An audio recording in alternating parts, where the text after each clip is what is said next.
On va parler des top 3 tunnels de vente et j'aimerais juste te dire ceci. Ce qui marchait extrêmement bien en 2020-2021 ne marche plus aujourd'hui de la même manière. Donc, il y a pas mal d'ajustements à mettre en place si tu veux scaler. Un tunnel de vente, en fait, c'est un processus pour amener un inconnu en client. Avant d'arriver plus loin, je te dirais que tous les tunnels fonctionnent, mais il y a certains qui fonctionnent mieux que d'autres. On va parler des pour et des contre et on va voir qu'est-ce que tu devrais choisir. Maintenant, je vais te donner les 3 tunnels qui ont fait le plus de millionnaires actuellement. Enfin, les top 3 tunnels qui ont fait le plus de millionnaires. On va parler de VSL, on va parler de webinaire / masterclass et on va parler du challenge. Ces tunnels-là sont ceux-là qui ont créé le plus de millionnaires que jamais. Et je vais t'expliquer ici par rapport à ce que tu fais, quel est le tunnel que tu dois utiliser. So, les VSL, c'est vraiment une vidéo. Habituellement, c'est moins de 10 minutes. Et à la fin, tu amènes quelqu'un à un appel de vente. Le webinaire, c'est tu fais une présentation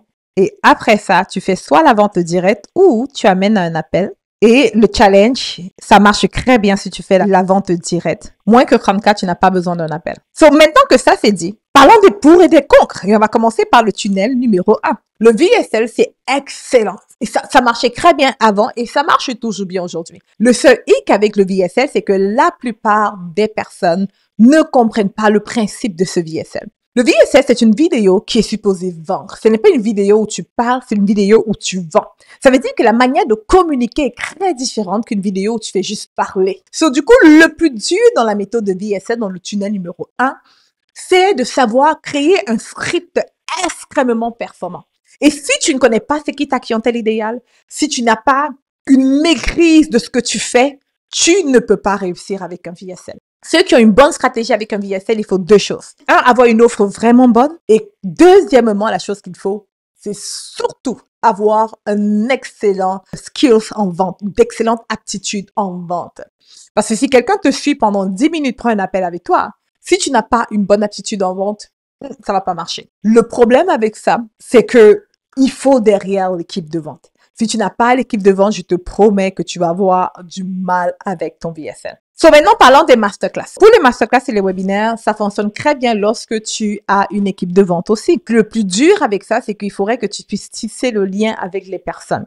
Donc, une masterclass de 60 minutes, c'est un peu plus difficile. Vu que c'est plus nouveau, les personnes connaissent que lorsque tu fais 60 minutes de masterclass, ça serait 30 minutes de contenu et 30 minutes de vente.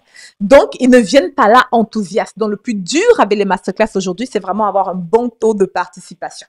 La deuxième chose, c'est que le masterclass, c'est génial. Soit tu les amènes en appel de vente ou tu vends une offre à moins de 2000 $.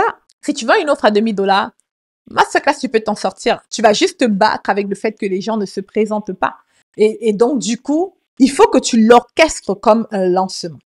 Donc, ce ne soit pas juste un webinaire que tu organises, mais c'est tout un lancement que tu mets en place. Maintenant, parlons des raisons pour lesquelles je ne te recommande pas les masterclass. Et si tu as une offre high ticket, si tu n'es pas bon en vente, ça ne veut pas dire que ça marche pas. Ça veut juste dire que si tu n'as pas une bonne équipe de vente ou que tu n'es pas bon en vente, c'est plus compliqué pour toi. Parce que tu auras des personnes qui vont à peine écouter ta masterclass, qui vont faire un appel de vente. L'appel de vente va être plus difficile parce qu'ils n'ont pas passé du temps avec toi.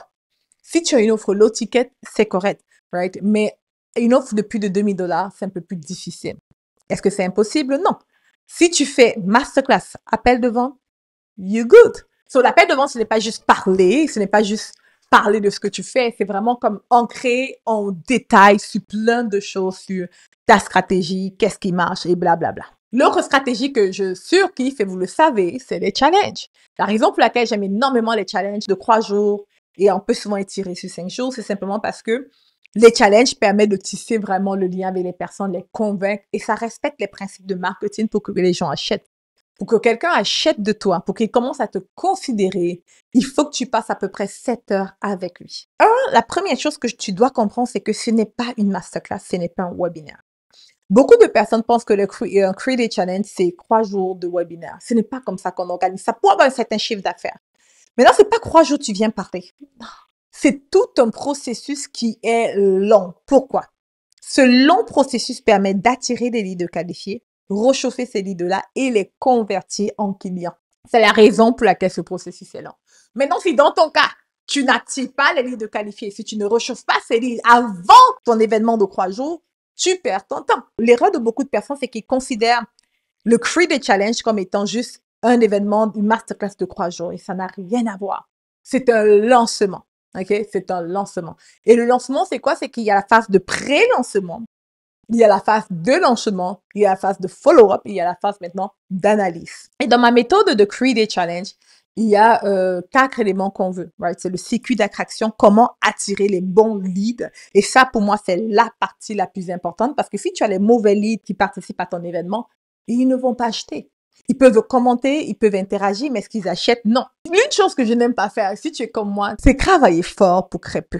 Moi, j'ai commencé à organiser des événements de 300 000, 400 000, etc. lorsque j'ai commencé à vendre du high ticket. Avec une offre de 2 000 $, c'est très difficile d'atteindre certains chiffres d'affaires.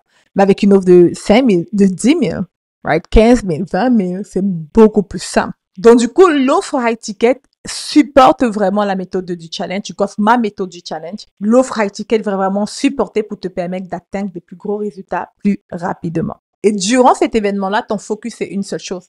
Ce n'est pas d'enseigner les personnes, ce n'est pas de leur montrer plein d'informations, c'est de les aider à passer au travers les blocages qui font en sorte qu'ils ne sont pas passés à l'action. Ça, c'est la première chose. La deuxième chose, c'est de leur permettre d'avoir des résultats concrets avant de leur présenter ton offre. Et après, tu présentes ton offre et ils achètent. Voici les 3 tunnels qui fonctionnent actuellement, qui cartonnent actuellement. Lequel tu vas choisir?